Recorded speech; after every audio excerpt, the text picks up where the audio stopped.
মেহেরপুরের গাংনীতে জাতীয় ভোক্তা অধিকার সংরক্ষণ অধিদপ্তরের অভিযানে ৩টি প্রতিষ্ঠানে মোট ৭৩,০০০ টাকা জরিমানা করা হয়েছে। এ সময় বিপুল পরিমাণ কেওড়া জল ও প্রায় ৪ বস্তা ওষুধ জব্দ করা হয়। সোমবার গাংনী বাজারে এই অভিযান পরিচালনা করা হয়। অভিযান পরিচালনা করেন মেহেরপুরের জেলা কার্যালয়ের সহকারী পরিচালক মোহাম্মদ মামুনুল হাসান। অভিযানে গাংনী বাজারের নান্না বিরিয়ানি হাউসকে ৪০,০০০ টাকা জরিমানা করা হয়।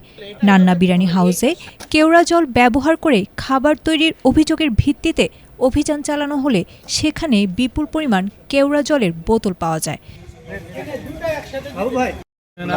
অভিযানকালে ৬০০টির বেশি বোতল কেওড়া জল জব্দ করা হয়। তাৎক্ষণিকভাবে সেগুলোকে ধ্বংস করা হয়।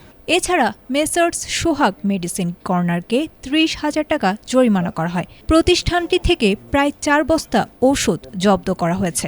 এসব ওষুধ বিভিন্ন ওষুধ কোম্পানির প্রতিনিধিরা চিকিৎসকদের বিনামূল্যে সরবরাহ করেন। অভিযোগ রয়েছে, বিনামূল্যে সরবরাহ করা এসব ঔষধই বিভিন্ন দোকানে বিক্রির চেষ্টা করা হচ্ছিল। অন্যদিকে নিরাপদ খাদ্য অধিদপ্তরের লাইসেন্স না থাকায় কার্নিভাল রেস্টুরেন্টকে ৩,০০০ টাকা জরিমানা করা হয়।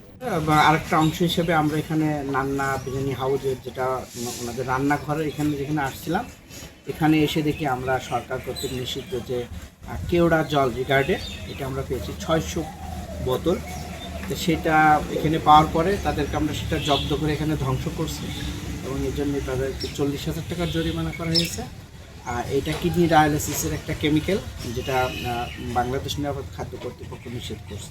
তো এইটা কোনোভাবেই কোনো বিরিয়ানি, পোলাও বা চায় রান্নাগুলোর কাচ্চিতে এটা ব্যবহার করা আইনত দণ্ডনীয় অপরাধ। আমাদের এই কাচ্চি বিরিয়ানি বা এই যে কেওড়া জল নিষিদ্ধ যেটা, এটার বিরুদ্ধে অভিযান অব্যাহত থাকবে।